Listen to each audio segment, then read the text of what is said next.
Once again, it is I, the Nomad, coming to you live from the wastelands of the internet.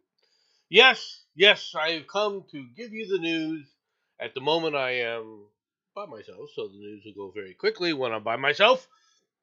But if I have someone pop on in, which they're more than welcome to, we'll have that. But there's lots of news. Let's go ahead and get started, shall we? Russia military makes surprise push in Ukraine ahead of Trump talks.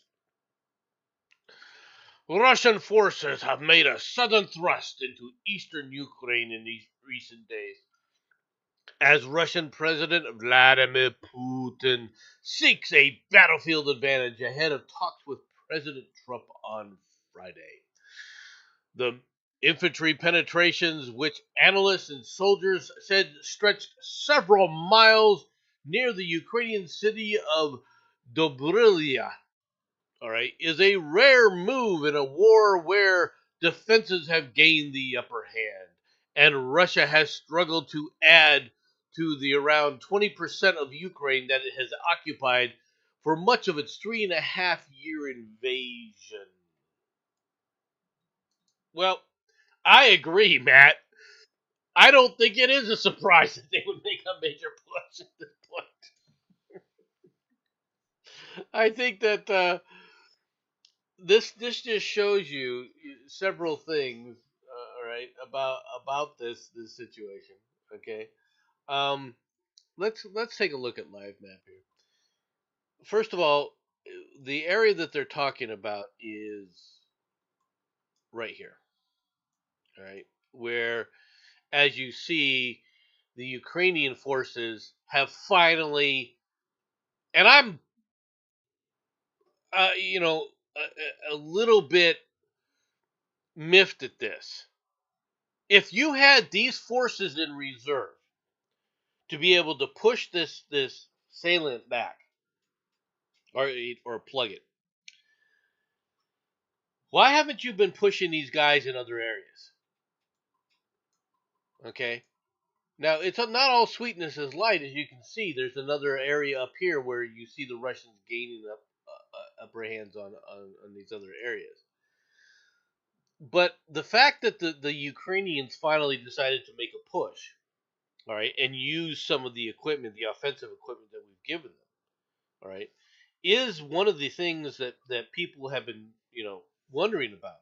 Because up to that point, for the past, I would say close to 8 months, I think it's been close to maybe a year and a half, 18 months, before you've seen any kind of real counteroffensive taking place on the part of the Ukrainians.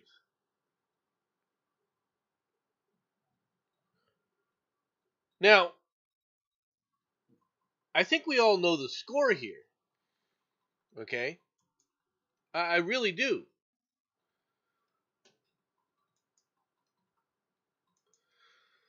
Takeaways from Trump Putin meeting: no agreement, no questions, lots of pomp.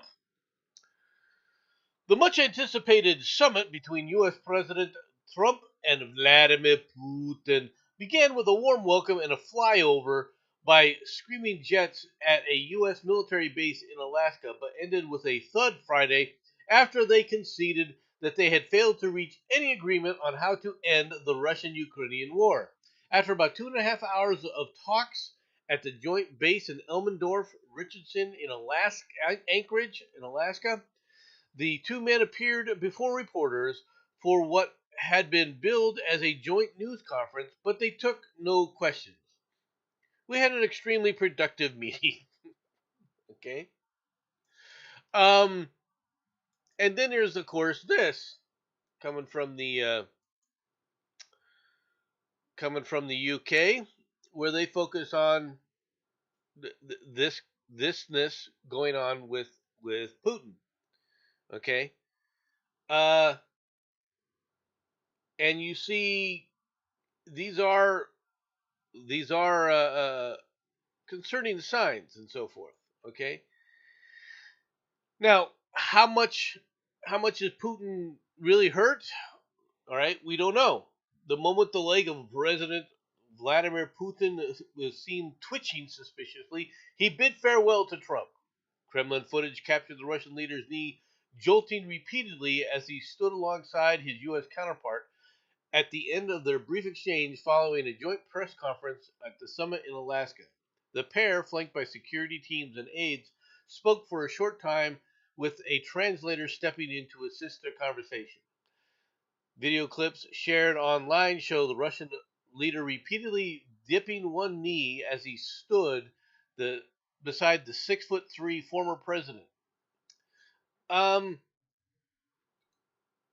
Look, he was a breakdancer. The KGB. The thing is Putin isn't well. Okay. There have been rumors about his illness for a long time. Okay. The man is in his 70s. Okay. He is old. Okay. The age catches up to everyone. So we end up with a number of different storylines, and one of the storylines I want to read here is from Pravda. Let's see what the Russians have to say, shall we? From Pravda. EU accuses Trump of betraying the West, but is Brussels the real culprit? Okay. Now, the purpose of Pravda in this storyline is to break and create more division between the United States and the EU. Okay? Let's not let's not let's not kid ourselves here.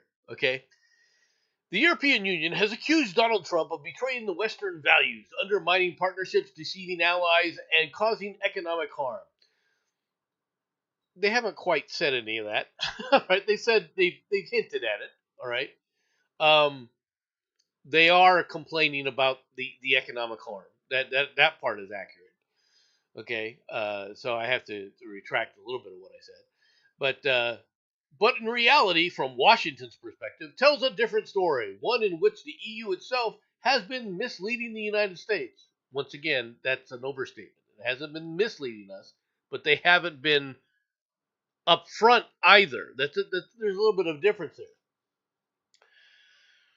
In a joint statement of leaders of France, Italy, Germany, Poland, the United Kingdom, Finland, and the president of the EU Commission declared that the path to peace in Ukraine cannot be determined without the Ukraine, and that success can only come from combining active diplomacy support for the Ukraine and pressure on the Russian Federation. Okay, let's start right there. There's nothing wrong with that statement. When is the EU going to sit up there and act? When is the EU going to live up to that statement? Because they haven't been. Okay? I'm going to be real blunt with all of you. They haven't been.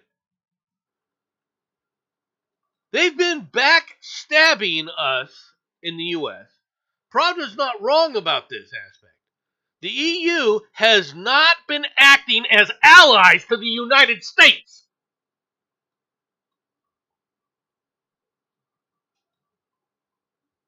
I want it perfectly understood here.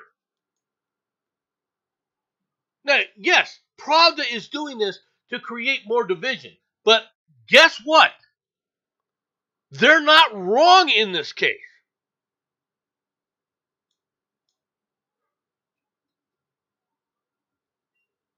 The EU has not been bargaining with the United States or acting in the United as if they're allies of the United States. They've been acting as if the United States is a tool of the EU to be plundered and utilized however they so desire.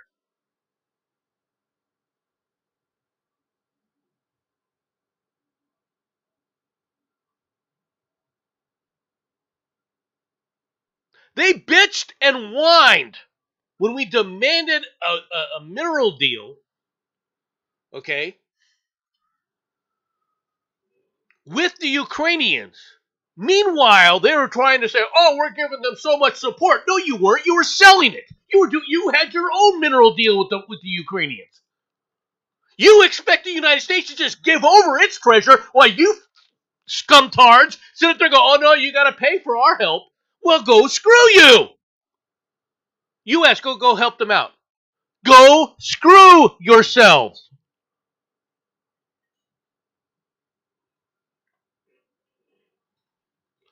Oh! I heard that this asshole. The Europeans have been doing more help to the EU, or to the Ukrainians. The EU has been stepping up. The US hasn't been shipping any weapon systems over there. No, what we've been doing is backfilling all the weapons to the EU. See, it's this kind of disingenuous, suck-ass, Europhile attitude that these scumbags in the media have, all right, that has led us to this situation and why the EU is now having a problem here, all right, or why we're having a problem, all right, around the world. These people have been backstabbing us with the help of individuals like that freaking bastards, all right, that come on there going, "Oh, no, you got to understand the EU is really serious." Really? Why was the EU until very recently still committed to buying Russian oil? Breaking the sanctions that the U.S. has. They complain that the U.S. They're not sanctioning them hard enough. What other sanctions can we put on them? Seriously, what other sanctions can the United States by itself place on the Soviet Union or the former Soviet Union, Russia, and Putin?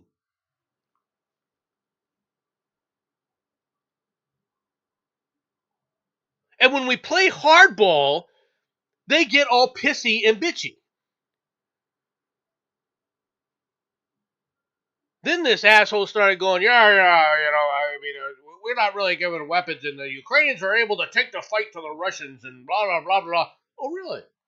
Yeah, the U.S. has been, they're mainly just a material support, and they're turning that all over to the Europeans, so the U.S. isn't really giving the Ukrainians any real support. Oh, really? What happened when the 10 days we turned off? It was only like a week and a half, right? I think it was 10 days where we turned off the spigot to U.S. intelligence. What happened to them? All of a sudden, the Russians made massive gains all along the damn front.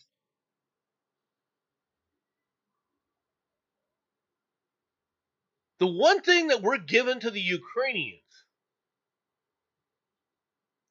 okay, that has been more helpful to their war effort than any other thing is actual actionable intelligence, war fighting intelligence.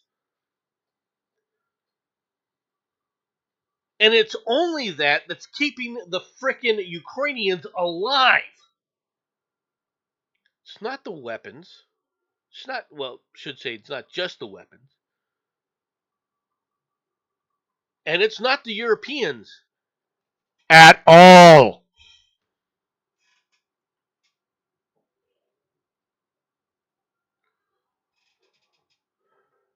Now, the hopeful sign is probably going to get dashed Monday because Zelensky is meeting with President Trump on Monday. Ukraine is prepared to cede territory held by Russia. Ukraine could agree to stop fighting and cede territory already held by Russia as part of a European-backed peace plan. Volodymyr Zelensky told European leaders that they must reject any settlement proposed by Donald Trump in which the Ukraine gives up further territory, but but, but that Donald Trump, but that Russia rather could be allowed to retain some of the land it has taken. This would mean freezing the front lines where it is and handing Russia de facto control of the territory it's occupied in Luhansk, Donetsk, Zaporizhia, Kherson, and Crimea. All right. Now, just welcome, Batman. How are you doing? Or excuse me, FB. I will modify myself. Welcome, sir. How are you doing today? Well, you're breaking up there. I'm At least to breaking. me. I'm breaking up. Yeah, well, you were a bit there. Let Wait, to me, me, you probably weren't on the stream. yeah, let me, Entertain me? yeah, I can hear you. That's what you were going to say, wasn't it? You were going to say, let me entertain you. No, no, no, no. Break out a bit of Robbie Williams there. I am doing this to share the screens with you so that you are. You do scare me. Well, Yeah, thank you. I scare you. You mean that wasn't you who leapt out of my wardrobe last night? No, no, that was not me. Yeah, good. Yeah, because you actually fit in the house. Yeah, that's right. So it'd be kind of hard for me to do that, right? Well, fit in the house, yeah. No, to leap out of your wardrobe and fit in your house. Well, just sleeping, yeah, I think would be pretty hard for you anyway. I can flop pretty well. That's So that's just falling over in a comical fashion, though. yeah, as you can see, this is the Ukrainians are finally going a bit on the offensive to push back against the Russian incursion here, which is where I think this is where they Ukrainians are made their pretty breakthrough, offensive. huh? I think Ukrainians are pretty offensive anyway. And of course, the Russians are claiming control of this area here, which means they probably pushed out to about here in this other area here. They're still fighting in this area down here, which I don't know what Ukrainian forces are in here. It doesn't look like they're really fighting in this area, but we don't know. Okay, they have been fighting in here. I have seen once in a while, you know, blips and things Do you like know how this to here. unite the Ukraine and Russia? Shipping illegal migrants. Isn't that what the Russians did at the start of the war when they sent in all the Chechens? Is it? Yeah, but they're basically the same culture, aren't they? Well, I'm just pointing it Yeah, out. yeah. They all talk funny and they've got that silly writing. Oh, they do use the Cyrillic language.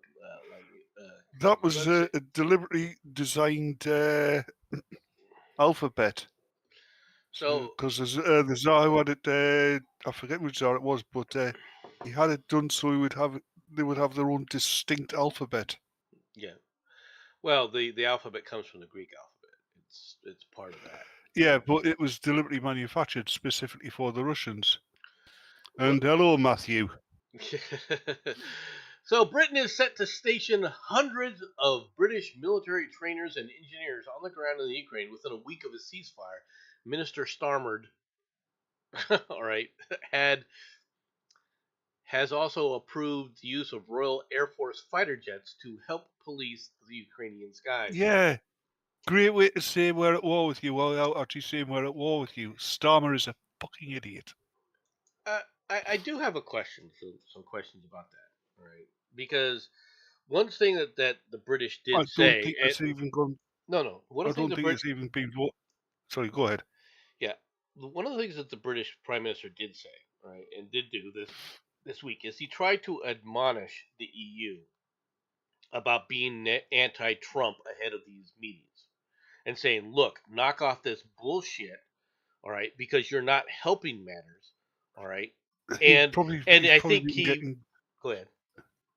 he's probably been getting subtle threats from Washington.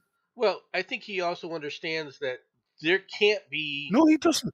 no, hold on. Let me finish what I was going to say. I think he understands that there can't be a peace there without the United States on board.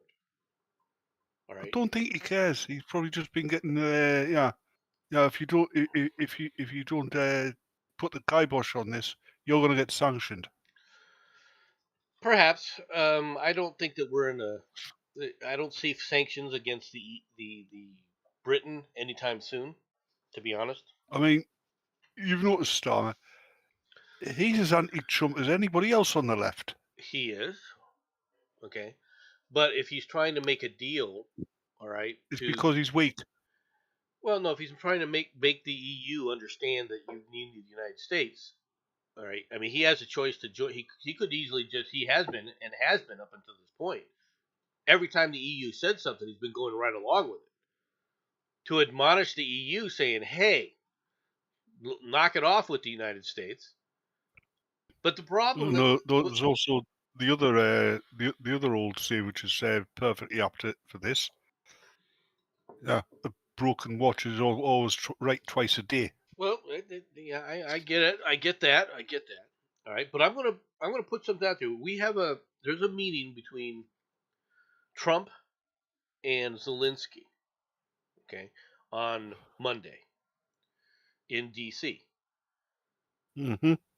Zelensky better mind his P's and Q's. I wonder how much it would help the peace process, right? If you got Zelensky and Putin, right, locked them in the same room, handcuffed to two steel chairs that are bolted to the floor until they started talking. You'd have to bolt them both to the chairs. Yeah, Because that's what I said. otherwise, Both Putin would beat the holy hell out of Zelensky as poor it is in as poor health as Putin That's exactly is. what I said. Yeah, but That's exactly what I said. I was pointing out how poorly, what kind of poor health Putin was in earlier, right? And even though he's in very poor health, he would beat the holy hell out of freaking Zelensky. Well, yeah, wasn't he KGB or something, Oh yeah, he was KGB. or Spetsnaz, or No, both. I don't know if he was Spetsnaz, but he was KGB. All right, and he does hold several belts in martial arts. Okay, Yeah. but his health is deteriorating. He is over 70 after all, and the He shaking doesn't. in his the shaking Well, in I his admit he legs. doesn't look it. No, he looks good for a 70-year-old, but the shaking of his leg and some of the other things that they were talking about, including the fact that it's possibly That'll be that. Yeah, I know what that is. That's because he's taking damage to the bionics. possibly. All right, breakdancer in We'll the make the world's KGB, first like I bionic said. man. Vladimir Putin will be that man. Breakdancer Now you just extraordinaire for now the you're just KGB. now you're just seeing the intro of the $6 million man. Only Vladimir Putin's heads on there, Steve Austin's body, isn't it? Well, I mean, it'd be interesting, wouldn't it? But no, the thing is, if if we want to end the war, we can end the war in several ways. The United Nukes. States could end the war in several ways. Nukes. We could end it with nukes, but we don't need to end it. Don't need to do nukes. We could Cruise missiles. we could supply heavy weapons, a lot of heavy weapons to the Ukrainians. All right, to include this. I'm just going over the options, right? We could give it to the Russians too, but if we wanted the Russians to win, the easiest thing we could do is say, you know what, we're not sending you anything anymore, including we're cutting off all intel. I mean, the thing is, and the Russians would win the war. When hold on, when you look at the two sides, Russia is the stable country in this, right? The Ukraine is not stable. Russia's a lot more powerful than the Ukraine. We really don't want Russia to be friends with China. That's all true. But the way all this fucking support is going to the Ukraine, Russia are going to be friends with China. Unfortunately, that is a problem. Yeah, we'll talk about the Chinese. We'll talk about the Chinese a little bit later, because I do have a story with China. Oh, you'll buy a plastic toy? No, it's not that. Let's get to this next story here. Sorry. Let's change up a little bit. You buy plastic toy? Israel in talks to resettle Gaza Palestinians in South Sudan, sources say. South Sudan and Israel are discussing a deal to resettle Palestinians from war-torn Gaza in the troubled African nation, three sources told Reuters, a plan quickly dismissed as unacceptable by Palestinian leaders. The sources who have Right? acknowledged the matter spoke on the conditions Let's of face it. anonymity, all right, said no agreement had been reached, but talks between South Sudan and Israel were ongoing. Go ahead. Let's face it. If you had a plan to resettle the people of Gaza in somewhere which was a paradise on earth, they would refuse it because it isn't Israel, and they just want to destroy Israel. That's all. That's where a It's lot not of about the land. I, It's about the destruction of Israel. you're not going to get me to argue that point because these people don't want peace. Okay, the No, Palestinians do not want peace. I have said this and multiple nobody times. nobody in the region wants the Palestinians. Right. Which is why, if you're going to dump the Palestinians anywhere, the Red Sea's really close. The Mediterranean's right there. Well, I was thinking there's some nice choice real estate on the planet Venus. Okay. I mean, let's be honest. There wouldn't be a problem if there were in that area with Palestinians if there were no Palestinians, supposed, what they call Palestinians. Now, I understand the Do you know where the the name Palestine comes from? yeah, you guys. No, Okay. the Romans. The Romans named that area Palestine in mockery of the Jews because it's a derivative of The the, Philistines. the the the Jews' enemies, the Philistines, Yeah. who themselves were not native to the area. They were fucking Crete. Yeah, no, I mean that's all. It's all some of that's all true, right? I mean, Lebanon was controlled by the Carthaginians before the Israelis, and even before the Romans. Yeah, and before the The Phoenicians was what I was talking before the Islamic yeah, the Islamic takeover of the country, it was a Christian country, about. That's as very were true. a lot of countries around there, There is a lot of truth to that as well, and the problems with because they'd move in as refugees from one of the wars that was going on in the country, and slowly build up a population until they were powerful enough to take the place over, well, I mean, which is what is happening now. I don't disagree with your assessment because it's all historically accurate to a point. Okay, but with the real problem with the Palestinians is they refuse to change their 12th century mentality. They I haven't. thought you were going to say what I was going to say. The problem with the Palestinians is they exist. Well, if they're unwilling to change their mentality, what you're dealing with is the same problem that we had in World War II with the Japanese. It's the same problem that we had in World War II with the Germans. They're Now the problem we unwilling. had with the problem we had with the Japanese in World War II is they were flying planes that exploded. No, okay, that was not. They had a 12th century mentality, the Bushido Code. They're die for the emperor. Your own, your the emperor Yeah, god but the worship thing that way. is, there's actually a huge difference. The Bushido Code, the way the Japanese were, you could negotiate with them, and you could trust what To a they would. point. To Yeah, a but point. you could. Yes, but you could still trust them, even if it is just to a point. You can't trust these people. You can't negotiate with these people. And that's also true. And so when they're talking about these people right now are complaining about they're not getting food and they're being starved to death. And I've mentioned Well, this repeatedly. it's They their fault for letting Hamas run the show. Well, it's not just the them letting Hamas run the show. If they want to be fed, all they have to do is walk a mile and a half, 2 miles. They could walk right over into camps, all right, that where the food is, right, and they would no longer starve. Of course, they'd have to give up all their weapons, and they'd have to willingly give up being human Well, shields to Hamas, and they're not willing to do that. the the Israelis, since this has begun, have been basically ferrying in supplies and food and medical aid in greater quantities that is coming from any other country, but Hamas takes it all for themselves. I don't disagree with you, but the people themselves are happy to do that. They're happy to let Hamas take it. As long as Israel exists, they're happy to let Hamas abuse it. It's okay with them. They've done nothing to stop Hamas from doing that. Everything to help them. All right?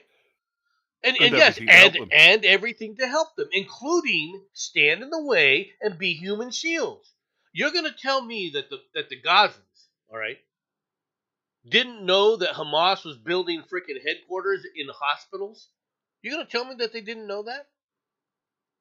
How did the Israelis know it, but not the Palestinians going in and out of there, seeing their Hamas quote unquote oppressors as these people love to try and Hamas is not just hospitals, but not just hospitals, but schools. Well, schools. And what does that say about the Palestinians when they allow their children to be used as fucking human shields? Right. Well, you're allowing them to look.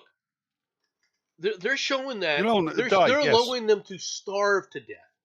Do you realize how hard it is for a parent to watch their child starve to death? But apparently, the attitude of the cultural attitude of these people is such that they are willing to allow their children to starve to death so that they can continue to be human shields for Hamas.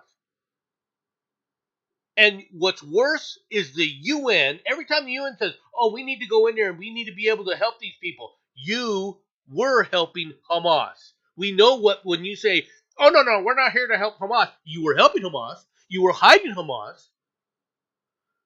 The people that you had that were UN were feeding all sorts of intelligence to Hamas, right? Because you are Hamas. Yeah. And it's about time, all right. People say, well, we all know what Hamas is. Hamas is just the PLO with a different name. Well, exactly. And people start saying the Palestinian leader said this is a non-starter. I wouldn't care. I would be telling the Palestinians, we're not giving you a choice anymore. You Palestinians have proven that you, all right, can't be trusted. Yeah, and ever act since civilized. Ever since 1947, the Palestinians have refused every deal put on the table. Yes, including they have broken every ceasefire, including 99% of what they wanted. The only deal that when Arafat walked away, Arafat walked away when they told him you can't have all of Jerusalem. Yeah. Okay. They were willing to give a Palestinian state. They were going to give full autonomy to the West Bank to the Palestinians. It would have been a Palestinian homeland.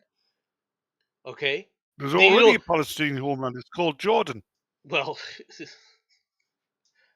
do the Jordanians want them? No. No, because they tried to they tried to overthrow it. Yes, they did. They actually killed the Jordanian king, I believe. No, they attempted to. They did kill a number of their people in their what they call the parliament and so forth. Right, and did try to take over. Yeah, and that's their own people. Yes, it is. The idea that that you're going to be able to change that we're going to fix this. The only way to fix it right now is to go in there and basically grab every person. And I've said this repeatedly. You grab every single person. You round them up. All of them. You do personal sweeps where you grab them by the thousands. You frog march them into camps that you control. All right. Totally stripped of any weaponry. All right. And any belongings. Right. You go through there and you take the 1 million people, you stick them in a camp as much as possible, right? And then you level the place completely. And then you go back and say, okay, all these people that are now in this camp, we're going to choose so many of you guys. You're going to work, all right, digging the rubble out of what used to be your frickin' home that you called a concentration camp so you can fix it up one bit at a time. But we're going to control every aspect of your life until you learn to act civilized. Which means for all eternity. And no, they will eventually. start to act civilized. But see, there's two problems with doing that. First of all, you have to have the will to do it. The second problem is, though, and this is very true, is the rest of the Arabs, they will be upset. And the reason isn't because, oh, look what you're doing to the poor Palestinians. They don't want to change either. Of course they don't. There are some who do, but they're individuals, not governing bodies. Correct.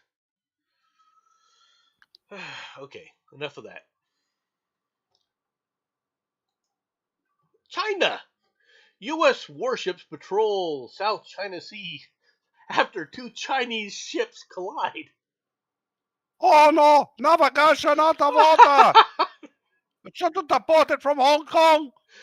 The U.S. has briefly deployed two warships in the disputed South China Sea shoal, where two Chinese ships collided earlier this week while trying to drive away that's right, Matt.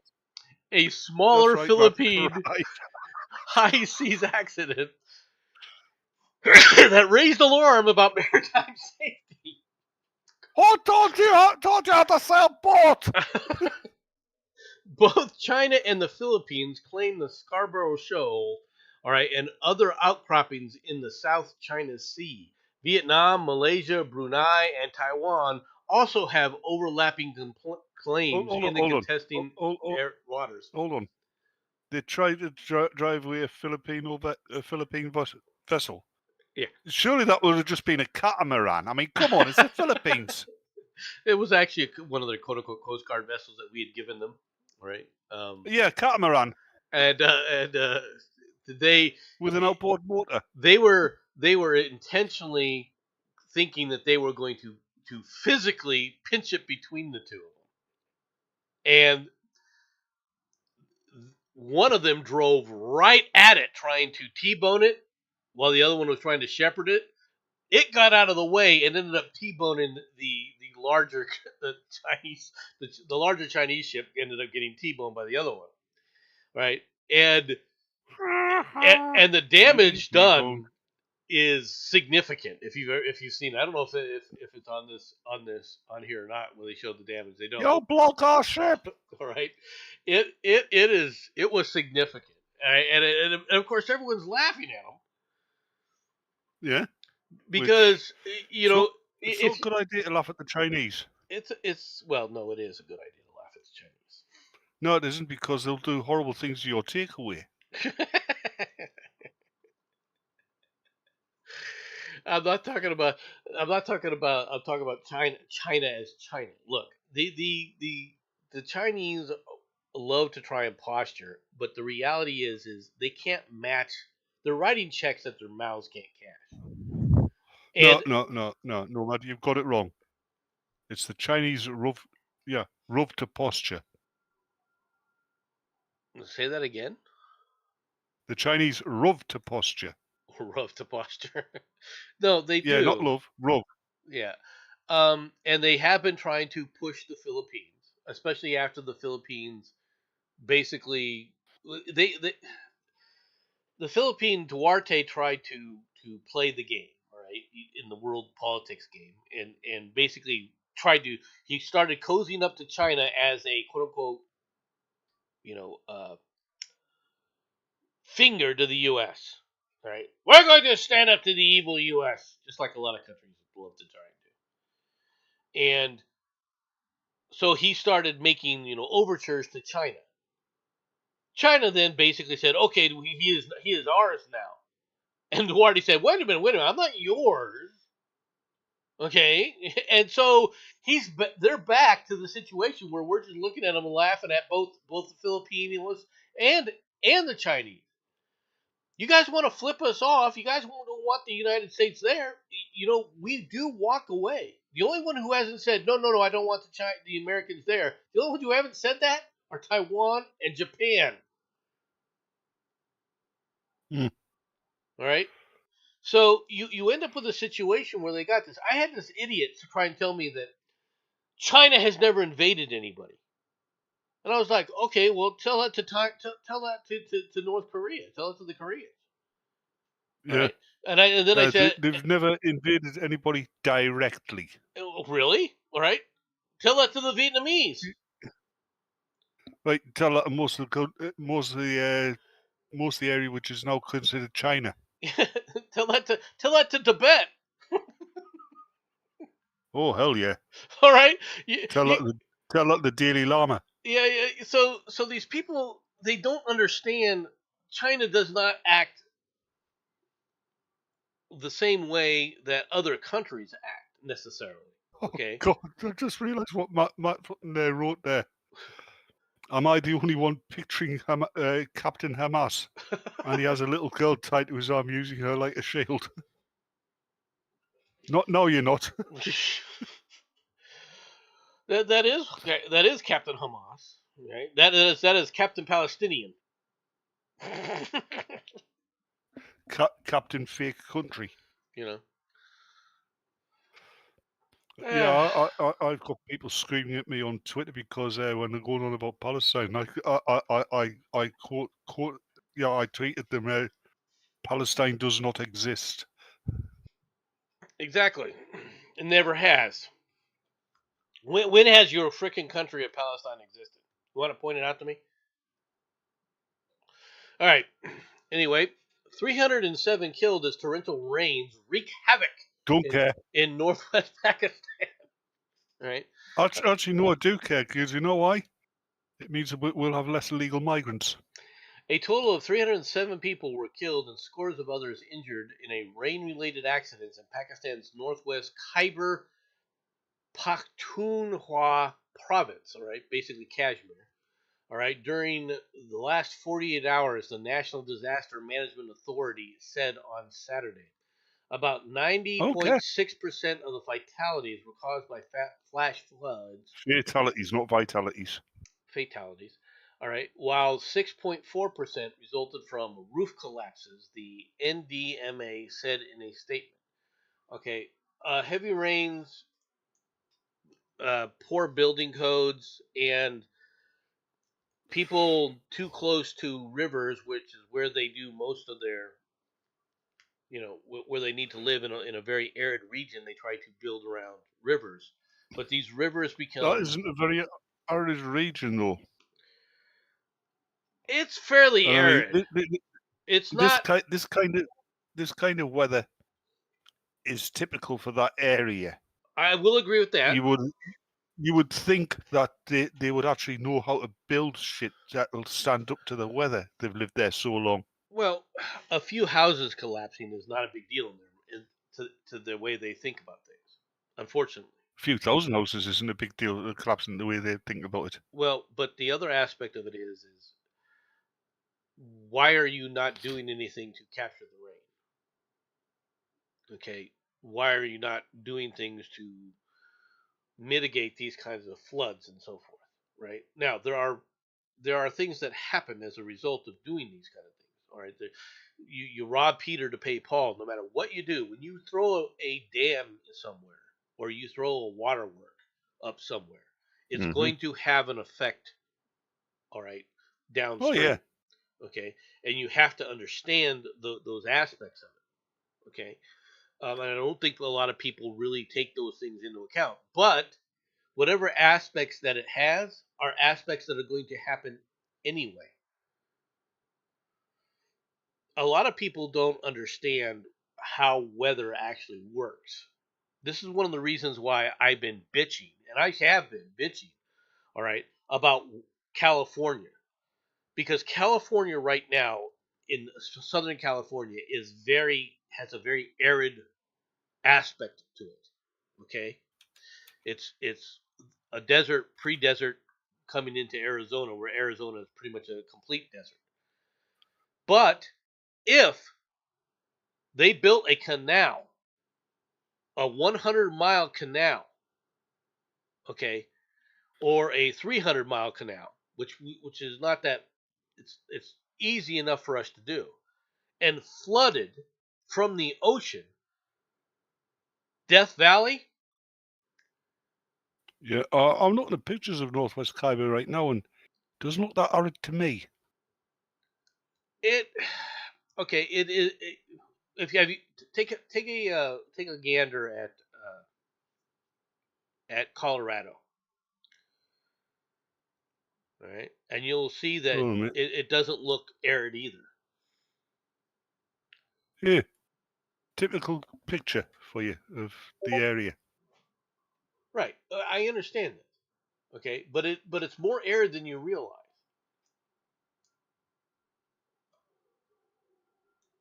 To me, arid means like not not that much further from being an actual desert. Well, okay, it's the total amount of what we call rainfall. I think we're dancing around semantics here. We are to a degree, all right. There are aspects where you see this kind of picturesque kind of thing. However, all right, at other times in the year, that area is completely brown. All right, and it's not the lush indication that you're talking about like that. Okay, but it could be lush that way all around if you built certain waterworks to retain the water. All right, but of course that's going to, like I said, affect things downstream. But if we flooded, for example, like I said, Death Valley, if we sit up there and gave it an opening straight to the ocean, right, and let the ocean come in and out of the Death Valley area, the water built up just over that region would cause rainfall in huge dry areas across that region, Mm. and it would start to become very much more lush. It would also That increase what was we call. originally Go ahead. that was originally an inland sea, I believe. It was okay, and it would also increase. Okay, what we call monsoon season here in Arizona. It would increase the amount of water throughout Arizona and New Mexico. All right, the amount of water being that we would get would be immensely increased. And that in and of itself would take a lot of pressure off of using the Colorado River water, all right, in the that is being displaced by like Hoover Dam and so forth right now. People are complaining that Lake Mead is falling by all this water and that we're overusing the water, blah blah blah blah. Well, we wouldn't be if you had sit up there and basically flooded the Death Valley, or you had allowed a reflooding of the Saltine Sea, right? But they don't want to do that, and this is the problem. These environmentalists want to complain about each and every little thing. Well, you're Mm-hmm. gonna have. There is no perfect solution to this crap. And the naive Americans as well. You know. Sorry, Native Americans, same difference. You know. There. Well, a lot of the quote unquote Native Americans back in the day, they act like the the southern Native Americans, the ones in like Mexico and everything, didn't build canals to all these areas. No, but they complain when you do. You know, yes, they did exactly. You disturb the bones of our ancestors. You know. Meanwhile, the Swiss. They're probably not the bones of your ancestors. They're probably the bones of the ancestors, the bones of the people that you invaded. That's true too. Most Swiss oppose concessions to the U.S. over tariffs, says a survey. Most Swiss residents oppose making concessions to the United States despite heavy tariffs expected to hit Hold on. the What Swiss concessions are they economy. going to give you? Are they going to give you good deals on watches? I don't know. The survey conducted by the Market Research Institute YouGov from August 5th to the 11th polled 1,260 people in Switzerland. Almost 2/3 of the respondents said Switzerland should not allow itself to be put under pressure, even if it means facing an import tariff rate of 39%. Chocolate. Yeah, that's about And it. banks, Swiss Matt. chocolate. And banks. All right. Yeah, they'll stop your bank card. It says nearly 60% of Swiss exports to the United States are subject to new tariffs. Deal with it. If Switzerland says, okay, we're not going to talk to you, go for it. You can be just like these guys.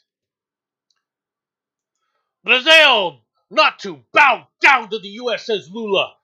Brazil will not bow down to the United States, said President Luiz Ignacio Lula da Silva, all right, on Thursday, countering the claim by his U.S. counterpart Donald Trump that Brazil's a horrible trading partner. It's a lie when the U.S. president says Brazil is a bad trading partner. Brazil is good.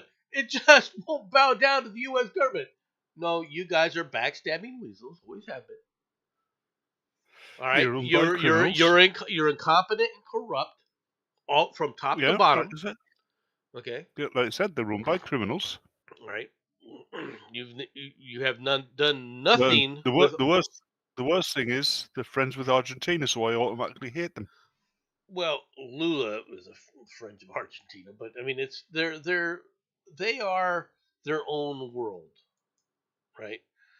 And the problem that these people have when it comes to the United States is you think that you can say and try to put a stick in the eye of the United States every chance you got.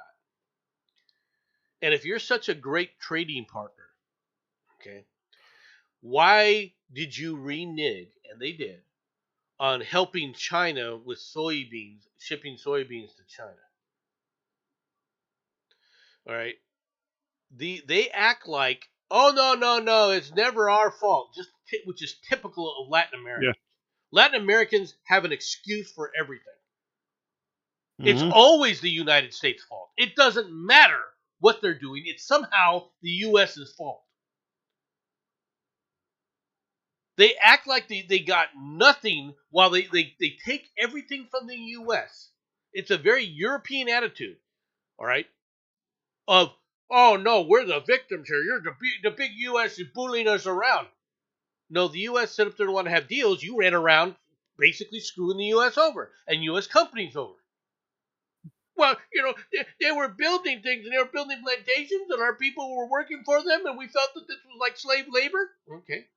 Was it slave labor? Well, no, but we felt like it was slave labor because you're underpaying them as far as we're concerned. And so we nationalized everything that the U.S. had. Okay. So you nationalized all of it and did what? You accused us of raping the Amazon rainforest. And then when we left, the Amazon rainforest got raped even harder. Mm-hmm. You accuse us of everything under the sun, Brazil, thinking, okay, the only thing that happens to Brazil is a freaking, what do you call it? Tourist destination. Banana Republic.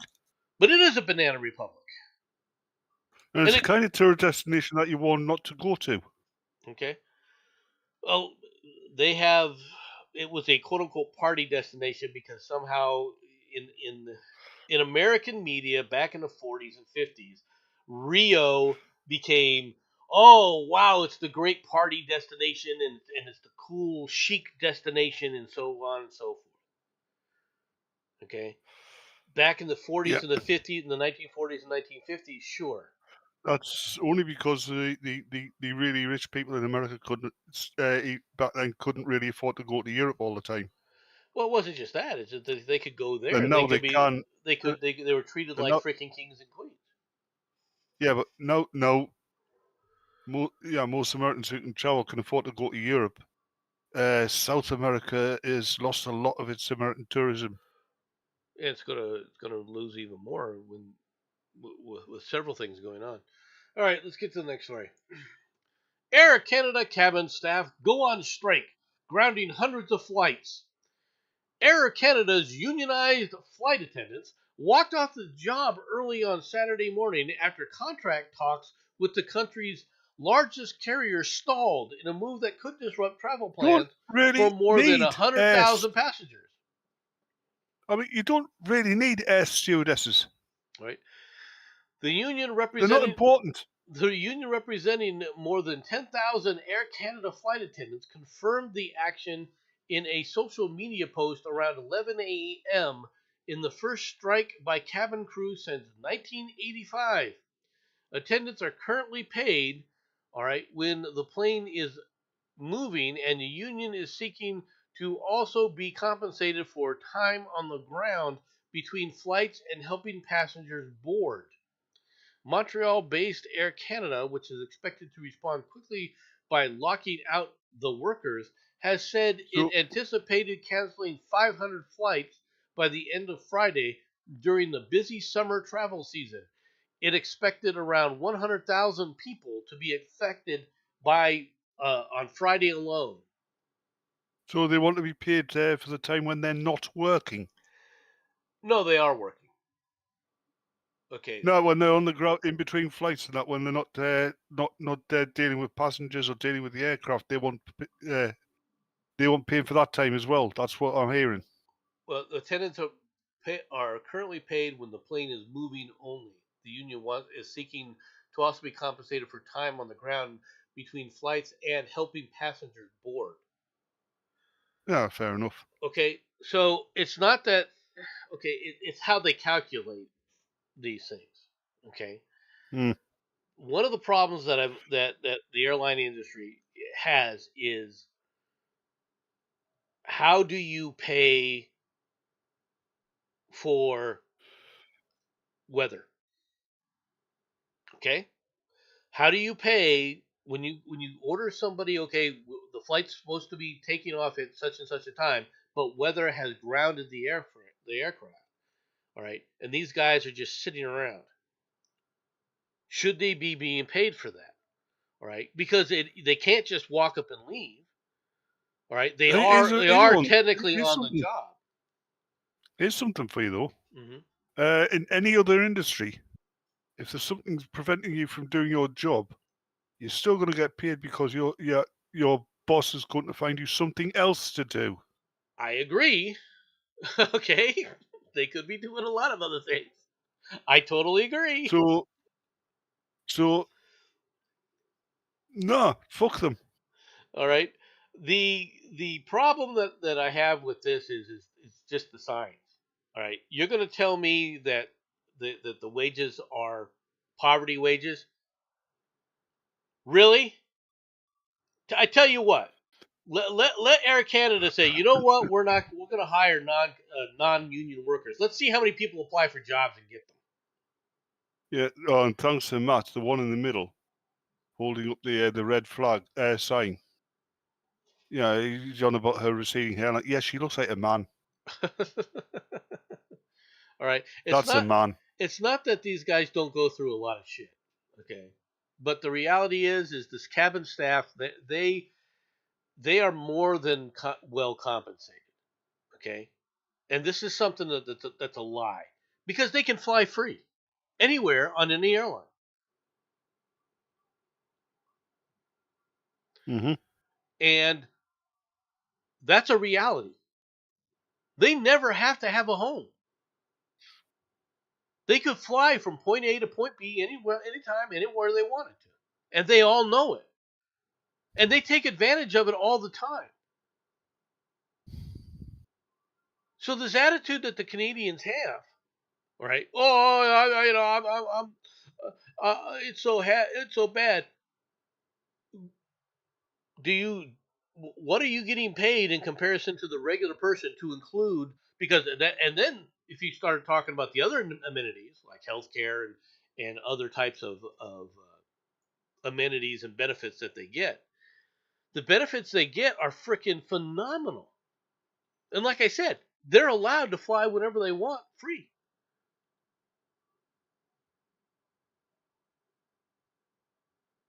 Now, can they do whatever the hell they want? And I don't know whether or not they're restricted like the air crew, the actual pilots are, because the pilots are restricted for how much time in the air they can be during a month or during a week, or even during a day, to be honest, to a point, right? So I don't know if there's rules like that with them as well. There might be rules for that. I don't know, but they're just another bunch of union workers that are you know, they're at a time period when Canadians are looking for jobs, and unemployment is really high. Going on strike isn't going to endear you to anybody. It's not. Trump's aggressive push to take over DC policing may be a template for an approach to other cities. The left sees President Donald Trump's attempted takeover of Washington law enforcement as part of a multi-front march to autocracy, vindictive authoritarian rule, as one activist put it, all right, and as an extraordinary thing to do in rather ordinary times on the streets in the Capitol. To the right, it's a bold move to fracture the crust of democratic urban bureaucracy and make DC a better place to live. Where the Easy debate way to make DC a better place to live.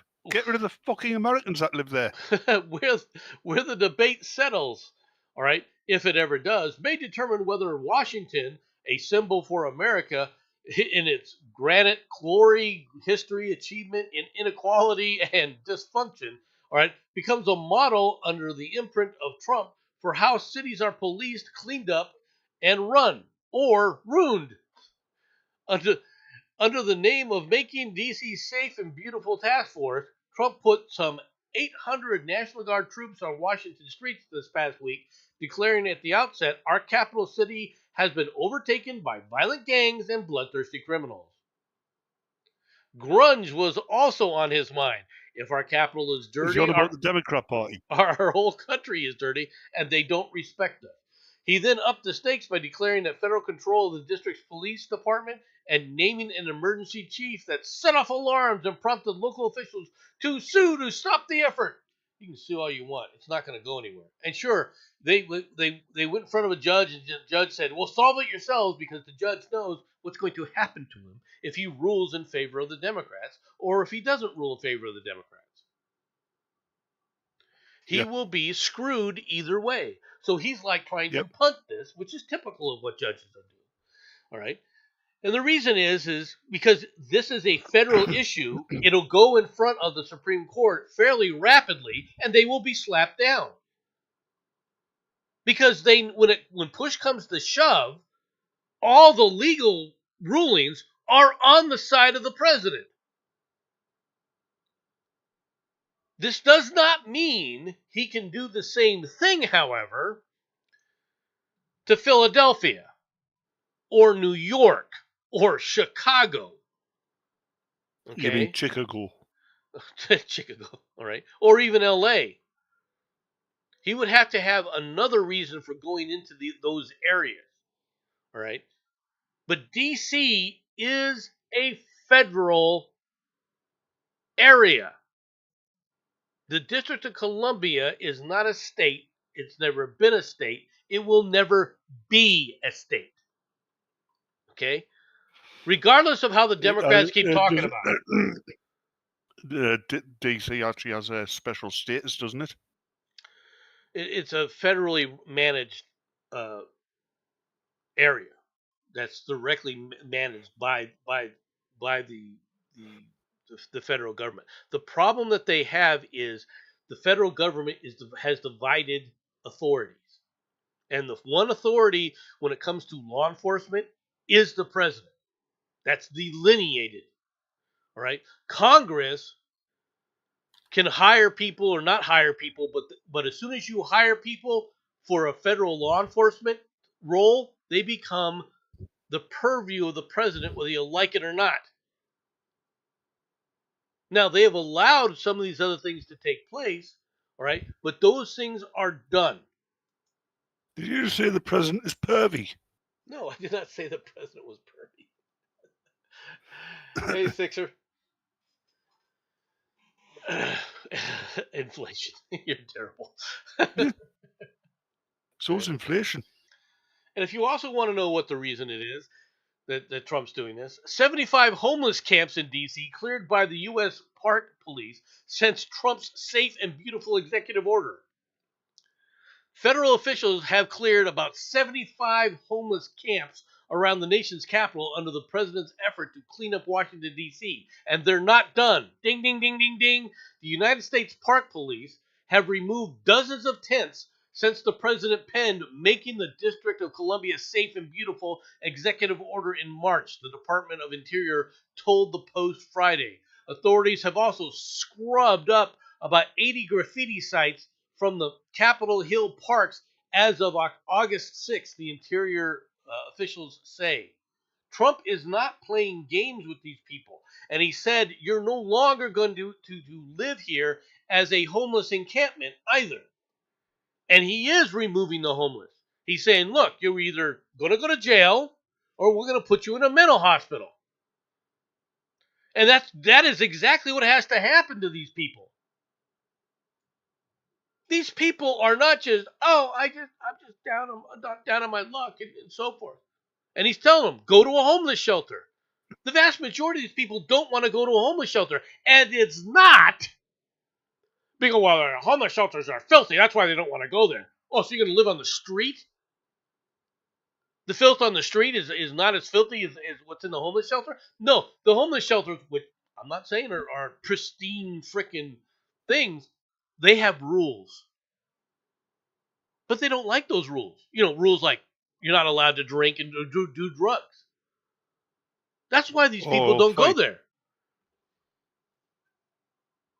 Go ahead.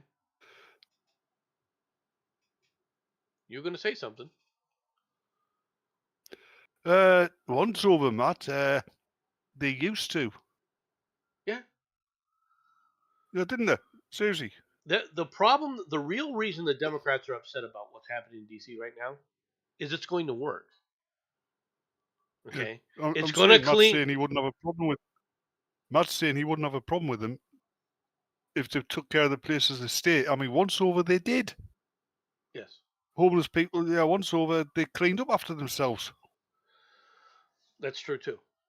There were people that had a different attitude toward it, but they act like, oh, this is absolutely unprecedented. And it's like, did you not see what happened during the during the bonus, the bonus massacre, as many people say, the bonus riots back in the 30s? Bonus riots?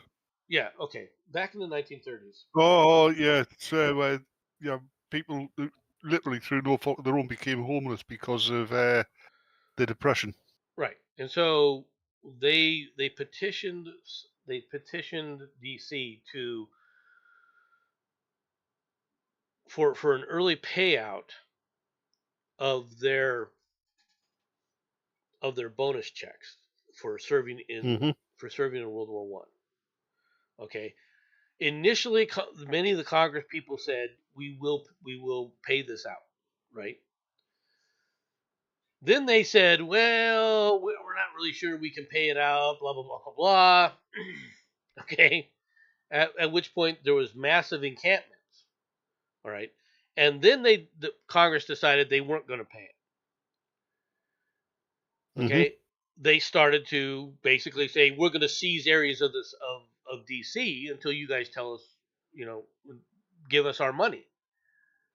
At which point the president ordered the military to go in there and put an end to it. All right, and the thing is these were encampments of prior military people. Okay. But they were also infiltrated with a bunch of communist agitators. All right. So when the military went in there, it got a bit violent. Now, it didn't get as violent as people think that it did. They talk about, they were machine gunning people down. Then why did only 6 people die? Throughout the whole riot, throughout the whole area. Because of the machine. Oh, that's easy to answer. They were getting machine gunned down by the A-team. Perhaps. Okay. But they literally rolled in tanks. Now they were early tanks, but they rolled in tanks, they rolled in people with machine guns, and they drove them out. These things have happened in our history. But see, this was during the Great Depression. Okay? There's no excuse for what's going on there now. Great Depression. Why did they call it that? Great. There was nothing great about it. It was horrible. Because it was so large. That's the word greatness. I'm being a twat. Pedantic. I see that. No, a twat. New Orleans Mayor LaToya Cantrell is accused of criminal cover-up to keep affair with an officer secret. That's not what's just that's not it. Officials also allege she defrauded the city while trying to keep hidden her relationship with a police officer assigned to protect her. Not exactly. All right. New Orleans Mayor LaToya Cantrell was indicted Friday on federal charges of defrauding the city while trying to keep her romantic relationship with a police officer a secret, prosecutors said. Cantrell is charged with conspiracy to commit wire fraud, conspiracy to obstruct justice, making false statements, making false declarations before a grand jury, according to a federal indictment filed Friday in U.S. District Court in the Eastern District of Louisiana. Shortly after the news broke, a lawyer for Cantrell told NBC News they had not seen the indictment and had no comment. You're full of shit. Okay. The mayor's Ooh, she'd be attorney, naughty. the mayor, oh, she's a piece of work. Okay, she is a woke, loony leftist. All right, who was fulfilling the promise to keep New Orleans a chocolate city in her mind. All right. And the first thing she did was basically hire her boy to sit up there and be her bodyguard. All right. And Mm. and then did things like while he was in San Francisco giving a speech about policing, right? She as the mayor was supposed to be attending a mayor's conference in Florida. She canceled that flight and flew to San Francisco. First class, all on the city's dime. She flew to Paris on the city's dime. She's doing all of this stuff, treating it like, oh, I'm just a privileged person. I can go do whatever the hell I want. Meanwhile, Louisiana, New Orleans, is just an absolute pit. And it's becoming hurricane season now. This woman has done nothing to prepare the city for it, and they're going to get whacked. Yep. Again. That's going to happen. Right now, the media is all agog about this new major hurricane that's sitting off the coast of everything. Right? And the cone looks like it's not going to hit anything, not even a freaking island. Yeah. However, I had to find out who she is. I had to Google her. She ugly. I mean, my God, she looks like a black female Smeagol. Meanwhile, she's basically given this guy a lot of money, all right, from the city's treasury, claiming that he's on duty for these things, right? So basically, she's basically just a another leftist corrupt politician. All right, taking advantage of the situation, expecting to get away with it. The problem is it's a new sheriff right now, and things are coming down on him. But one thing I will say about this hurricane, the hurricane pattern that's rolling through, right, has a track that looks suspicious, like it could turn and roll right up through into you guys, into Britain, right? Southern Britain and northern France. Just pointing if it that's out the there. case, we want to give all the illegal migrants kites. Just preparing you for it. Just saying. Object resembling a helmet spotted on the surface of Mars by a rover. Okay. Now, this is unusual. All right. No, this is you look at the rocks around it, right? And one of the things that bothers me about this is they didn't give an expanded left and right view to see whether or not this is the only one that has this kind of unique pattern to it. Doesn't look like a helmet. It looks like a rock. It's unusual, all right. You got to admit that it's unusual compared to the rest of the area around it. Yeah, but as you said, it hasn't panned around. There might be shit ton more of those things. This is not the first time the rover has found a spherical covered rock, all right. And that's the thing. It's not. It's unusual in this area, but it's not completely unknown. It would be interesting if they started documenting where these things were. Right? They do. It's just these stories don't bring up that documentation. That's a good point. That's a good point. Okay. The sandwich thrower. Oh God! I think. Oh no! He killed my husband with a sandwich. Okay. No. This guy. All right. Trying to get it to where they're showing him throwing the sandwich. Here it is. All right. This guy. The federal agents are standing there. He went after them. He followed them.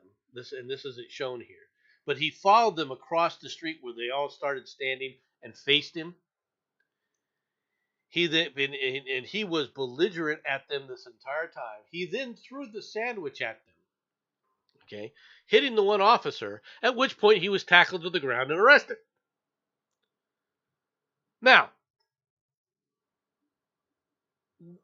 you would figure that this guy would get off and nothing else would be said about this because that's just the way DC is. Until you find And it was just a sandwich. until you find out that this guy was a lawyer working for the Department of Justice.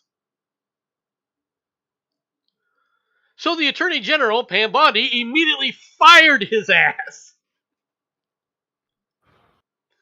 All right? Well, yeah, because he's bringing his department into disrepute It's not just by that. his actions. Doing that, he knows that that's against the law to do what he just did. And that he was Yeah. breaking a federal law. He knew all of this stuff and was willing to go out there and do this. And this is the problem. The reason I'm bringing this story up is this is the problem that Pam Bondi and Kash Patel and all these people are having with the bureaucracy. This guy is so unhinged, all right? He was willing to do this. Now, if he was that much of an activist that he was willing to go out there and do this kind of action, knowing that it's illegal, knowing that his bosses that are the ones who are initiating all of this, right? Knowing all that. He's so unhinged, however, that he had to go out there and start yelling at these guys to provoke an environment and stuff, right? What other things was he doing, and who else is he hanging around with? Because someone that unhinged, and he is, they don't hang around with you and me. No. What I mean by that is I'm talking about you, FB. Look, you and I don't agree about things. Everything, I should say. We agree about a lot of things, but we don't agree about everything, and we argue. No. Okay, you Yeah. you will admit that, right? That Hold on. No, we don't argue. Go on. I'm saying we don't argue. We don't argue. I'm glad you agree. See, this is the element. We've had some vociferous, I shouldn't say vicious, but vociferous disagreements. All right. Yeah, we've actually wound up shouting at each other before. Yeah, it does happen, right? But at the same time, we're willing to talk to one another. We can tolerate one another because we understand that we're willing. That's because we're contractually obligated to. What contract are you referring to? Hold on, you didn't sign the contract. see how he works with us. But this is what I'm talking about. Someone like him, however, they couldn't tolerate somebody like me. Anybody that would stand up to him. They have no respect for somebody like you. Well, exactly. They are so morally superior. They're so smug and they're so arrogant. Okay, that they can't handle people that would dare disagree with them. And if those are the people he's hanging around with, I would find out. All right, who else he was hanging around with in the department that he was working with, and I would fire all of them too, or at least give them lie detector tests, because these people are not there to do the job as a servant of the people. These people are there to tell the people how to do what they want. These are people that are activists and want to sit up there and lord it over people, and you've got to remove them from the bureaucracy. Yeah. No, Matt, I think Antifa didn't want anything to do with him because he was too radical. I don't think so. I think he's one of the people who's I'm been being tipping off. sarcastic. I think he was tipping off. These are the people that are tipping off Antifa, where to go, how to do things, how to work the system. Okay. Oh my God! Somebody's put the wrong kind of drugs in Shaggy's fitting sandwich. Upset at the noise a landscaper's lawnmower was making, a Florida man retrieved a dagger from his car and threatened the worker with the weapon, according to cops who say the accused was wearing a full jester costume during the incident and arrest. He's obviously a supervillain. Oh, no, he's not. You'll when I get to the rest of the story, you'll see he's not a supervillain. According to a court affidavit, Too much Skyrim. according to the landscaper, Brian Hansen was mowing two separate lawns on the St. Petersburg Street, aka Florida. All right, so this is a Florida man story.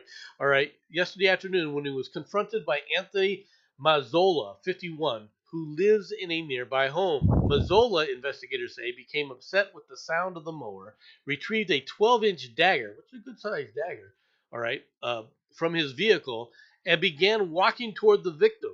Mazzola allegedly pointed the dagger at Hansen and yelling at him that he can't be mowing.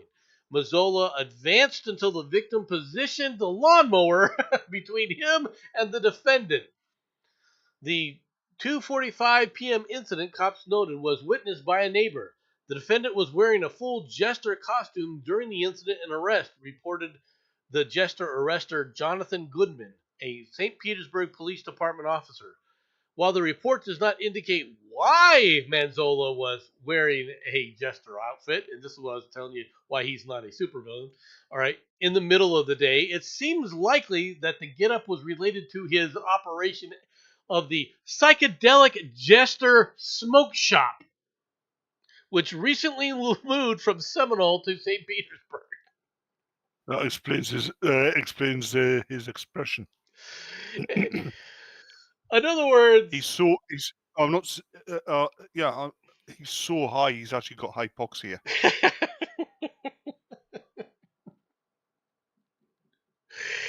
He's whacked out on drugs and created a store called the Psychedelic Jester Smoke Shop.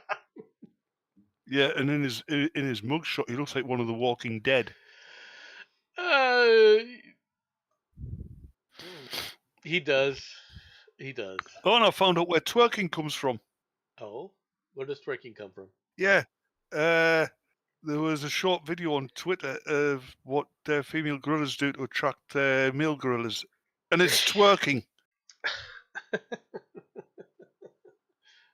I hope he does it just for. And the male gorillas generally look like they don't want anything to do with it. Yeah, maybe. ICE accidentally adds wrong person to sensitive group chat. Okay.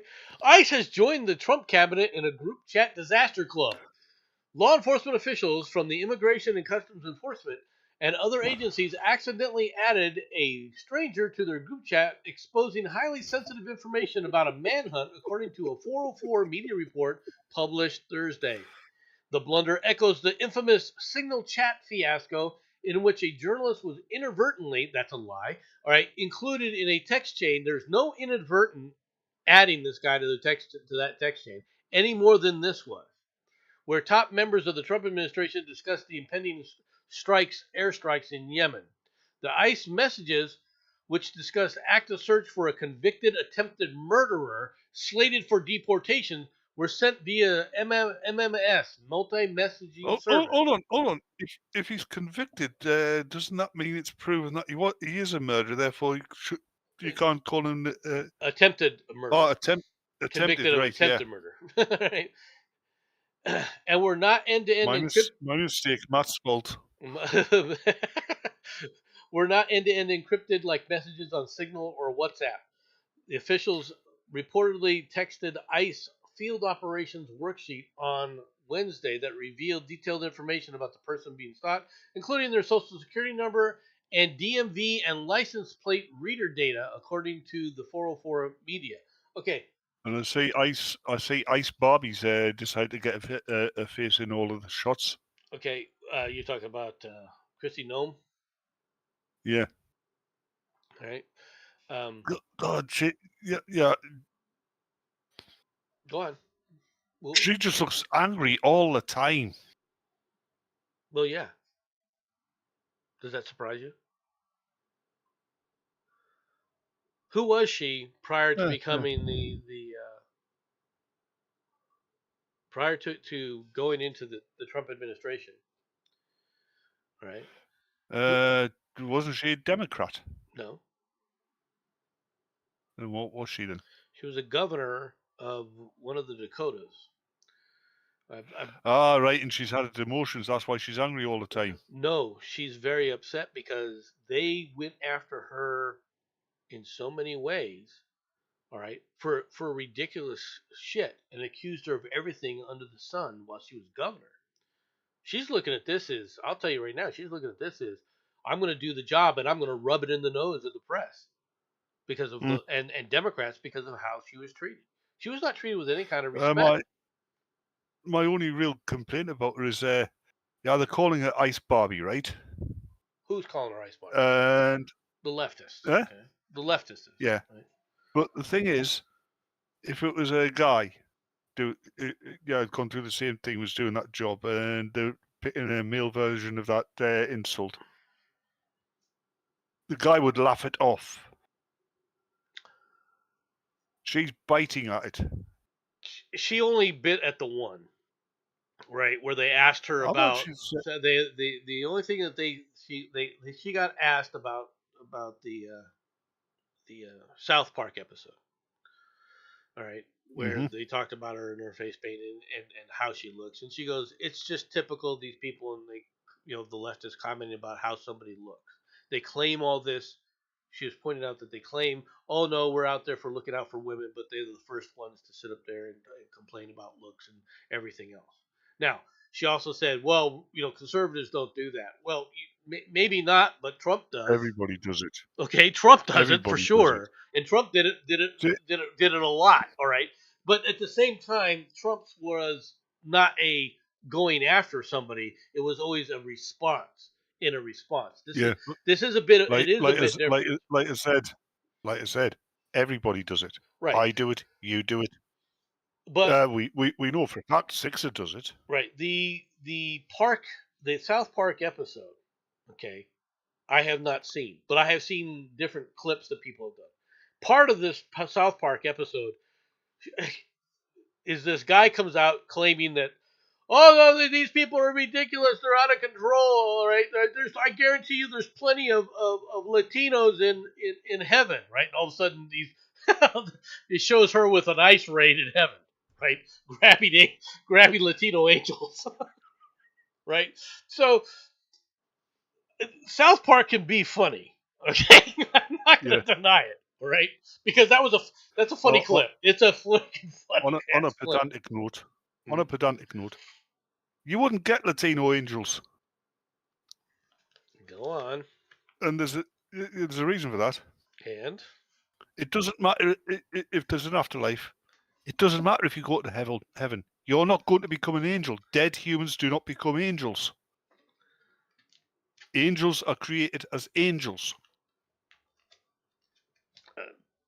There's what is an angel? It's up to an angel is a servant of the Lord. Right. That's what they're created for. Angels existed before humans. I wouldn't say that. I think angels actually existed before the creation of the earth. According to some theologians. We're not here to have a theological discussion. Although I don't disagree with you, I do agree that that's probably true.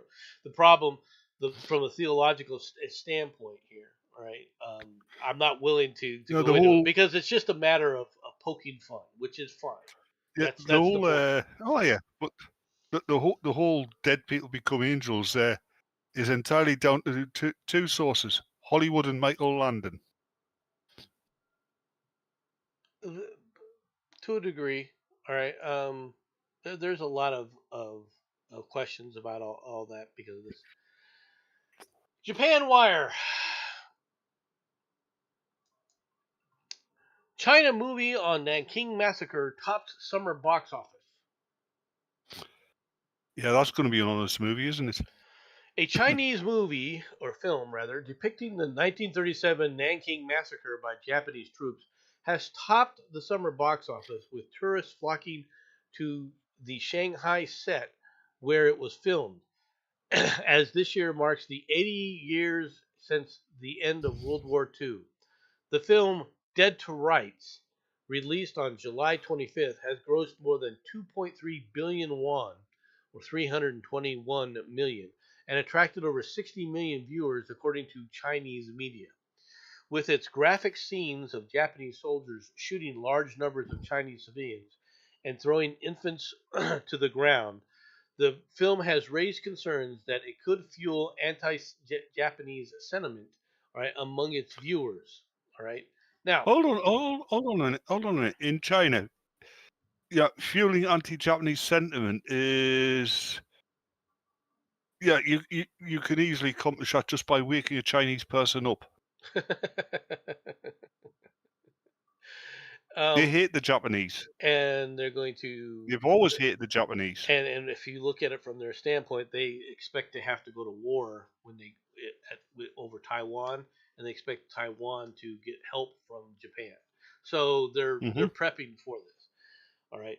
Now, personally, this movie is something I would like to see. Okay, not because I Let's want hope any. there's a subtitle. I would be. Well, Go ahead. I hope there's a dubbed version then, because I hate subtitles. Well, I don't care if there's subtitles. I don't mind subtitles, to be honest. But the reason I want to see this is I want to see, first of all, how historically accurate they are, and whether or Oh, it's not. going to be heavily biased towards the Chinese Communist Party. Well, I'm curious about that, right? Because Nanking was not communist at the time that this takeover happened. They were not kicking they were kicking out Chiang Kai-shek's forces, actually. All right, out of Nanking. The rape of Nanking was real. Okay, I know. There's no question about that. All right, and it And was no excuse for it. and it was absolutely brutal, and it was the atrocities that were committed were beyond what you would ever expect from any other force. Apparently, when the Germans heard about it, because I mean, it was all over the world not long after it happened. Correct. Correct. Apparently, the Germans, and I am talking the ones who wore the Hugo Boss outfits. They were disgusted by it. Well, one of the ranking high officials from the German embassy, which was the Nazi embassy, who was a ranking member within the Nazi party, all right, was the hero who saved as many Chinese people as he could. Yeah. Right. His name was That's the thing. John Rabe. The thing is, that's the thing. There were a few proper Nazis, who believed in the Nazi ideal, who were actually good people, and were totally against all the atrocities that the Nazi Party committed. I mean, Otto Schindler. Well, right. For example. Right. They were people that were part of the Nazi Party that were actual Nazis, but they didn't believe in the racial aspect of the Nazi purity group. It all right. proves. I mean, I'm not a Nazi. I don't support the Nazi ideals, but it proves that fascism, National Socialism doesn't have to be evil. Well, what's your concentration? Are you talking about nationalism? Or are you talking about the socialism aspect of it? If you're concentrating on the nationalism, no. My point is many of the people were that were fall into the category that you were talking about were nationalists. Were nationalists. Yeah. They weren't socialists per se. That's not saying Oh that yeah, I understand The all that. Nazis at the hierarchy, up and down the hierarchy, weren't evil. They were. They had evil people going through all of it, right? But there were human beings that were trying to stop a lot of the atrocities and things that were being committed, and Rob was one of them. Now, I'm curious to see. I would be curious to see if he's even mentioned in this film. But one of the atrocities that the Japanese were committing, all right, when they took over Nanking, was you had Japanese officers lining up, all right, bound Chinese and bound Chinese men, right, and then taking out their samurai swords and seeing how many they could cut through with a single swing, and they were having Hmm. contests at this. Yeah. Okay, this is when they talk about these children being thrown to the ground and stepped on. I mean, babies being thrown to the ground and stepped on. They're not exaggerating. I know. All right, it The was Japanese consider the Chinese less than human. The Chinese and the Chinese consider anybody who's not Chinese less than human. well. It's also due to the fact that they had initially tried to take Nanking, and they didn't think it was going to be a tough fight, and it turned into a freaking brutal fight because the Chinese did fight tooth and nail until basically they ran out of weapons and supplies, and that was they had to then give up the ghost. All right, and because they were defied, okay, the troops in that area went wild, and the commanders of those troops, most of them, allowed it to happen, and that's the worst part about it. The commanders of the troops did not try to rein in those men. That's a reality. Mm-hmm. So. Dun, dun, dun, dun, dun, dun, dun, dun, dun, Ah, hey, MC. Sorry, Nomad, look, it's you. Eric Cartman, welcome to the Resistance. For now. All right. For decades, South Park has been crude, cynical, and childish. And it still is. Okay. That may be what makes it perfect for this moment. James Poloweski, all right. There's a slang term that, because I am not writing this for foul-mouthed satire on a streaming service, I will refer to as bleep you money, the amount of cash you need to feel free to do and say anything you want. For Trey Parker and Matt Stone, the makers of South Park, that appears to be around $1.2 billion, the price tag on their recent deal with Paramount. Once the ink dried, $1.25 billion. well, uh, the five is just pocket change. $50 million is pocket change now. They put their mouths where their money was, going hard after President Trump and their corporate benefactors. Season 27 premiere aired on July 23rd, shortly after Paramount agreed to a lawsuit settlement with the president, and the late night host Stephen Colbert called it a big fat bribe. And shortly after, CBS, which Paramount now owns, announced that the Colbert Show would end next year. Paramount said that the move was purely a financial decision. All right. In the episode Sermon on the Mount, the president is suing everyone and everyone. All right, from local governments to 60 Minutes, is giving up. The town of South Park is to literally bring Jesus, a recurring character on the show's early days, into schools. The president appears to as a tin pot dictator in bed, again literally, with Satan. All right, desperate, the townspeople turn to Christ, who bestows his wisdom. All of you, shut the bleep up, or South Park is over, he says. You really want to end up like Colbert? Now, like I said, South Park can be funny. This part, I didn't find all that thing. But the thing is they want to try and make it look like they're standing up to the evil Orange Man and the evil Hitler and the evil Cheeto Fuhrer.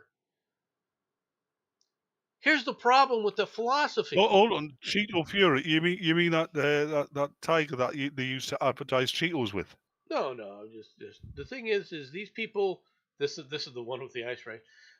Just the people. This shows them doing the ice raid on heaven, right?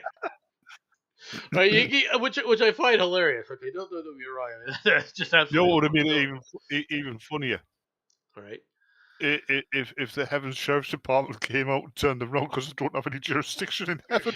I mean, it's the thing is No, because that would have made it funnier, wouldn't it? I'm sure it probably would have, right, or it could have. Depends on how they did it, right? Look, the problem that I have with what's going on is they're acting like this is some they're standing up to the Cheeto Fury. Nobody cares. Nothing was going to happen to them. Besides, This attitude that the people are scared about Trump, and that Trump is scaring all these people and everything else. No, it's not. Standing up to conservatives has always been the thing to do. The only thing, the problem is that they went so far too many of these people have gone so far over the top that they've crossed lines that people can say, okay, I'm going to sue you for it because you're libelous with this. There's no one, I guarantee you, Trump is not going to do a bloody thing. Nobody on the Trump administration is going to do a bloody thing to South Park or anything else. And the reason for it is apparently, they don't care. Apparently, ICE's efficiency has skyrocketed since Dean Cain joined. I don't think it's skyrocketed. Yeah, I mean, yeah, he's faster than a speeding bullet, more powerful than a locomotive, can leap tall buildings in a single bound. The amount of hate that Dean Cain is getting does amaze me, though. Just because he was a quote unquote honorary member of ICE, so what? No, he's actually joined properly. Apparently, I thought he was a reserve member. Oh, he might be a reserve member, but look, ICE is not the enemy of the world. All right, they've had a job to do. As I understand it, ICE is the enemy of illegal migrants. Yes, and there's a story about an American couple that got stopped by ICE, and they were like, "I was overrated, they stopped me." Dude, I can't tell you how many times I have been stopped by ICE. Me personally. Okay? Hold on, you don't get ICE in Arizona. It's too really hot. There's a lot of ICE officials in Arizona. They put up huge, big checkpoints. If you drive in certain areas, you are going to meet. I was using the other meaning of the word ICE. I have been stopped. I've had my car checked out. All right, by ICE. They have asked me for my ID, which I gave them. All right, because the road I was on, all right, which is between Tucson and Sierra Vista, all right, was a known trafficking area.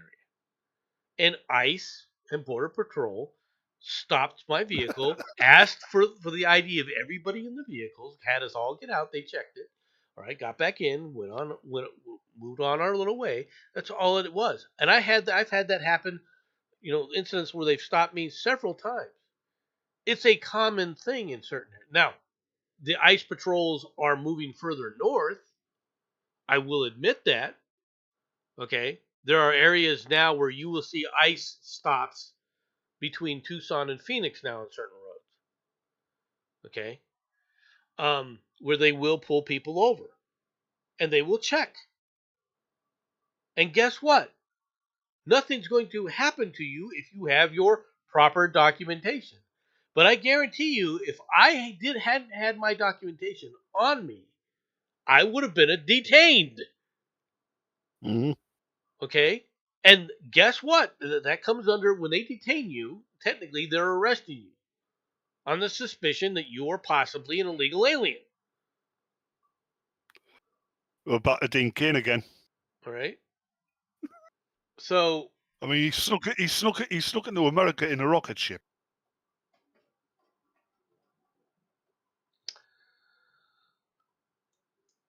Prove it.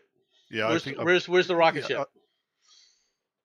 It's hidden somewhere on the Kent farm, I believe. Probably, but unless you have proof, you can't make that kind of. Actually, no. If I recall, it's in government. It was in government hands until he stole it. Maybe, maybe not, unless you have proof. No proof, no That's the nothing. thing, though. People saying that about thinking, yeah, like, yeah, how can you be nice? You played an illegal alien, an illegal migrant on TV, and he correctly turned around and says, no, Superman wasn't an illegal alien. He was a refugee. Yes. I mean, he was literally fleeing a natural disaster, which No, is his one of the family one flung of the, him from a natural disaster. He yeah, had no choice in the yeah, matter. but he was still technically a refugee when you think about it, Yes. because Yes. he was escaping a natural disaster. And what's more is he was given But status of a U.S. citizen when he was adopted, but and he shouldn't have been, because he was legally adopted. There was a time people forget this back in the 1930s and the 1920s. none of that actually matters when you think about it, because he's not a human, therefore he does not have any standing in under human law, because he doesn't have human rights. That's a good point. I know I'm arguing a technicality which I don't actually believe, but it's sometimes good to play devil's advocate. That's not a bad point, but there's also the aspect that back in the 1920s and 30s, people were leaving babies on doorsteps, and people Yeah, didn't know where the babies came from. They adopted them. Once they adopted them, they got legal status. Once the yep, adoption paperwork was filed, that's a legal status. Okay, yeah. And and he was how how how legally how, adopted. how many gorillas and chimpanzees were adopted, do you think? I don't think any. All right, question for the British. Massive 22-inch rat removed from a home in England. That's a Oh, so they finally got rid of Sadiq Khan. right. Local officials in North Yorkshire, England, shared a photo of a massive rat found inside a local home that measured 22 inches from nose to tail. David Taylor and Oh, Stephen Martin Easton Ward, councillors, posted a photo on social media where the enormous rat was removed from an Easton home by pest control workers. It's almost the size of a small cat. It's almost the size of a large cat. yeah. First, I've actually heard about it. The officials wrote that the discovery highlights the worsening problem of rodent infestation in the area. As your local Oh, counselors, we are calling upon the council administration to take this seriously. People on the ground who do work extremely hard, but we need this all round through the borough. Um, are there areas that used to be clean that are now no longer clean that are causing yeah, a higher? yes, yes, yes, that is exactly correct. And there's a certain reason for that, which YouTube will complain about if I mention. It has to do with immigration. Migrants. Yep. Right. Uh, Man dragged away by a brown bear in Hokkaido mountain, still missing. A man in his 20s was attacked and dragged away by a brown bear Thursday at Mount You're not going to Rasu, find him. all right, on Japan's northern main island of Hokkaido, and remains missing according to local police. Authorities were notified around 11:10 a.m. by the man's companion after the two encountered the bear at an altitude of about 550 meters. Police Yeah, they're not going to find him. have launched a I mean, helicopter it's not like search of the Sherikotoko World Natural Heritage Site. Go ahead. it's not like the bear's going to write a fucking ransom note from him, is it? He's eaten. I Yeah, suspect. he'll have been killed. The bear will have eaten what it wants of him, and other forest scavengers will have disposed of the rest of the remains. Yeah, He's never going to be found. well, parts of it may be found. Um, Maybe. maybe, like I said, maybe found. Right. The other Yeah, man maybe. was uninjured and moved to an observation deck with dozens of hikers who were advised to descend the mountain. Entry to the mountain has been restricted to ensure safety, according to the Sherritoko Nature Foundation's social media. Brown bears have approached hikers within 2 to 3 meters, and there have been reports of the animals following people even after bear spray was used. The incident follows a fatal attack last month on a newspaper delivery man in the town of Fukushima in northern Hokkaido. Neighboring municipalities have also reported crop damage. Um, I'm sorry, I'm laughing at Matt. He reappeared 20 years after having lived amongst bears, becoming becoming one one. of them. I Yeah. unfortunately, this is. I did not realize that there were so many bears in Japan. Okay. I knew that they had certain bears there. I did not know Well, that they had the this only many. reason there are no bears in the British Isles is because the Romans basically depopulated them by taking them to Rome to fight in the Colosseum. I suspect that's probably true. I suspect that's true. Apparently that's what I learned at school anyway. Elderly man rescues, scolds koala that wandered onto the road. Really? A Yeah, like travel koalas have smooth brains. They're remarkably stupid.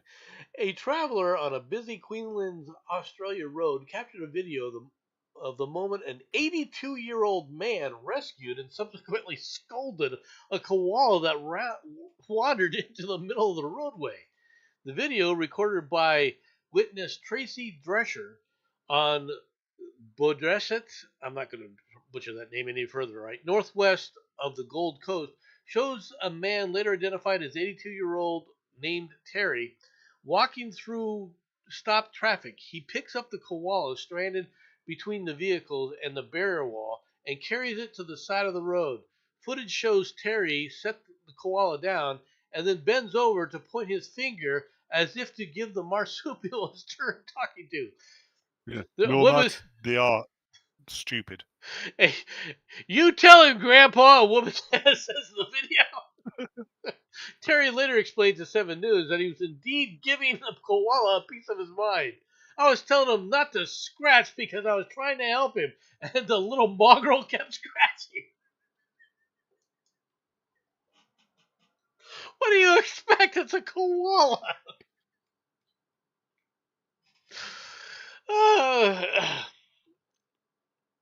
The best thing you could have done with the koala was put a freaking sack over it and carry it over and release the sack. That's the best thing you could have done with it. Right? Yeah, the koala's so stupid it probably wouldn't have found its way out the sack. Yeah, maybe not. Okay, final story of the day, folks. Final story. All right. Oh, fuck for that. Here's the kitty. Let's watch the kitty. You got a bat. That's a pretty impressive bat, actually. That's a pretty good sized It's not that impressive. And it's not killed by the cat and given to this. Oh, wait a minute. Here's a lizard. This woman needs to sit up there and have a talking to with her bat. But the cat's trying to teach her how to hunt. Okay, I'm just trying to. Or it's trying to freak her out. I gotta admit. What gets me is somebody's taking the time to record a video of the cat doing this and not bother waking the woman up. I imagine that her paramour is probably laughing his ass off about this whole thing. Hey, for all we know, it might be her son. It could be. I mean, it's or daughter or whatever. It's amusing. It could also be the gangbanger who's breaking into her house. I doubt that. I guarantee if she doesn't wake up with a bat being handed to her, the gangbanger isn't going to care much more about anything else. He's not going to go, oh, let's try a lizard. Well, the gangbanger might be another cat who's just very good at using fucking mobile devices. Could be. We'll never know. All right, everybody, that's all I've got for the day. Thanks for coming out. I appreciate you all coming. Hope you all have a good day, and I will talk to you all later. Enjoy. Yeah, he's looking sod off now. It's over. Come on, piss off. Go away. You're not got home to go to.